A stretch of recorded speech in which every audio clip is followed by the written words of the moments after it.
Hello everyone, I thought I'd give you all an update on the portable museum project and what's been happening there.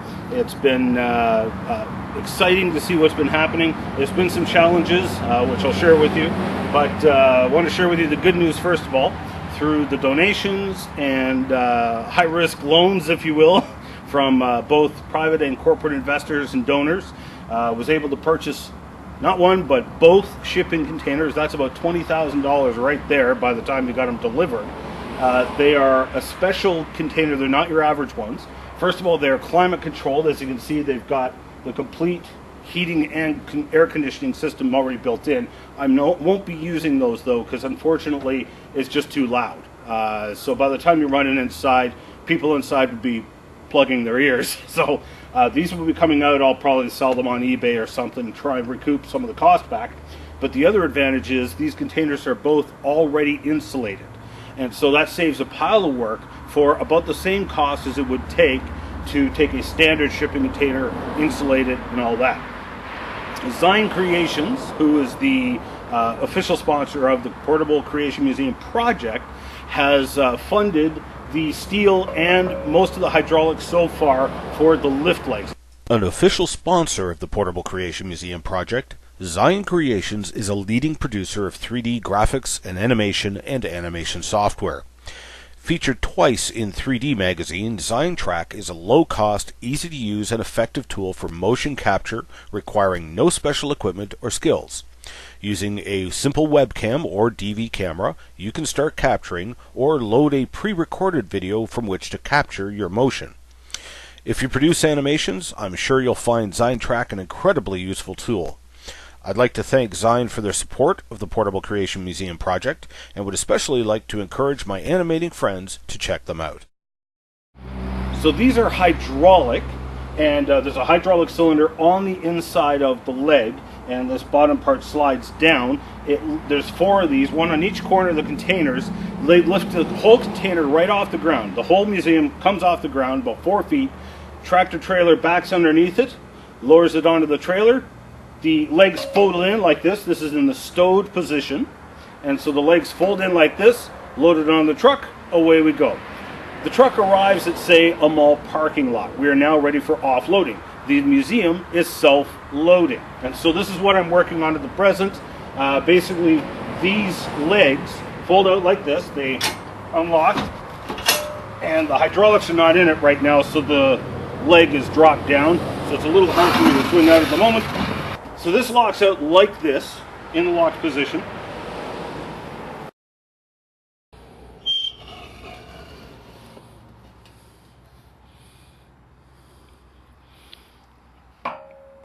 So as you can see, they're pre-insulated. It's standard steel on the outside, stainless steel and aluminum on the inside. These are a special container. They're called a high cube. They're 9.5 feet high. Did that for the higher ceiling indoors, and as you can see, there's I've got some stuff in here already from my own traveling museum, and just displays and stuff. So as you can see, they're 40 feet long, and this is, by the way, this is the mold. I'm still not sure entirely whether I'm actually going to put one of these in the museum or not, because it's too big. But that is basically, that is the mold from the fossil polystrate tree in Tennessee.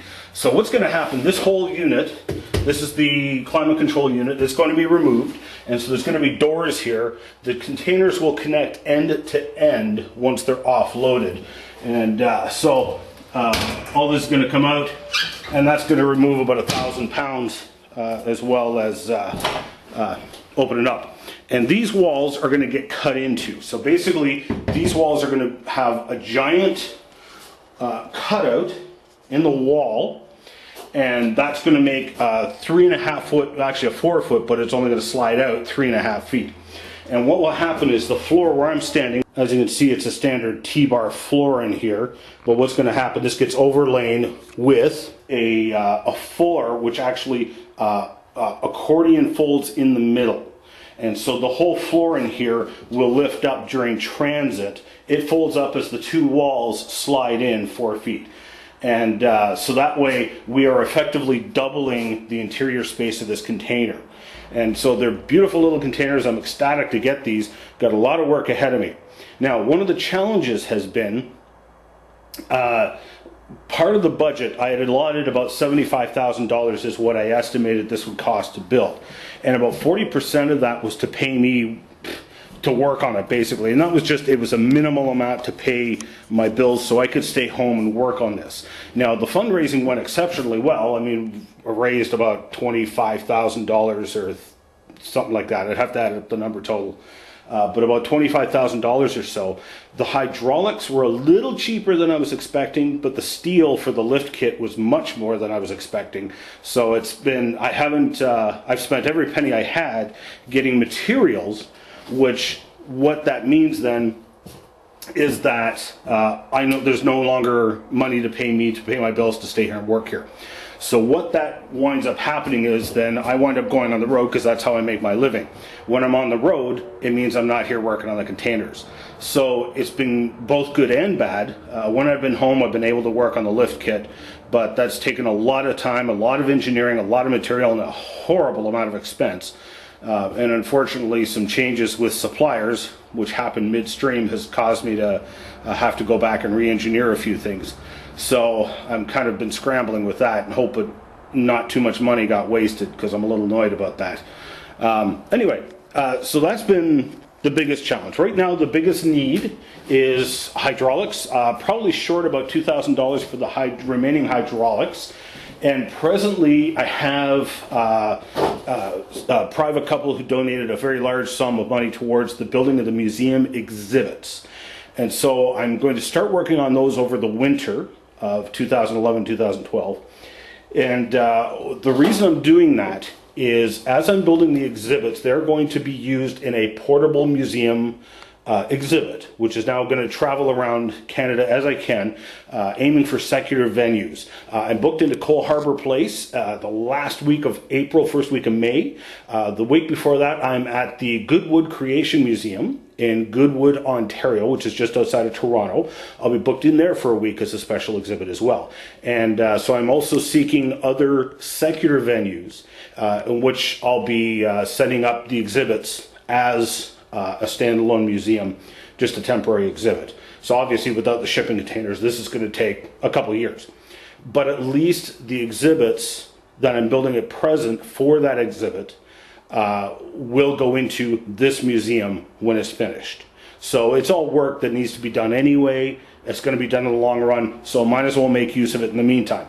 So presently what I'm going to start working on is Grand Canyon model, probably the animatronic dinosaur as well. I'm still undecided. I'm taking a vote on Facebook to see what kind of dinosaur people think I should make. And I'm aiming for something that's at least portable in the meantime, although I'll probably wind up building more than one animatronic dinosaur for this project. So please keep me in your prayers. Keep this project in your prayers.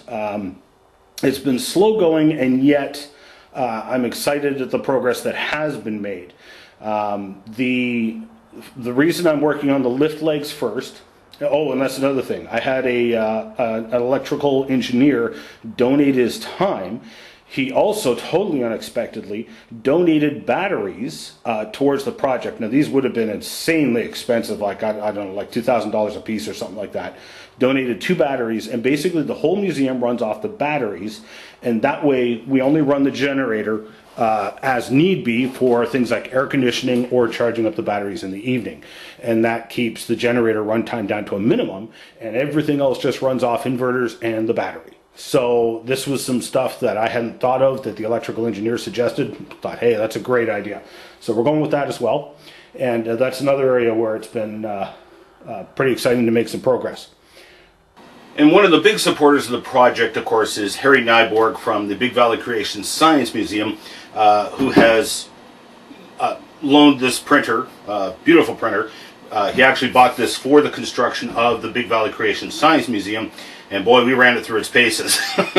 And so this is going to come in handy over the next several months, in particular as I work on upgrading the exhibits to standalone exhibits. So I'll be doing all the plaques, backgrounds for the various shadow boxes, etc. will all be done on this printer. This has been a huge asset right here.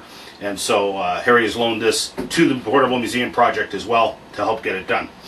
So I just wanted to give you all an update, say thank you very much to all the incredible supporters out there. Thank you so much for your support in helping get this project underway. Still need some more help to get it underway in the next several months in particular. Now we get down to the nitty-gritty, where I actually get down to building and producing exhibits and whatnot.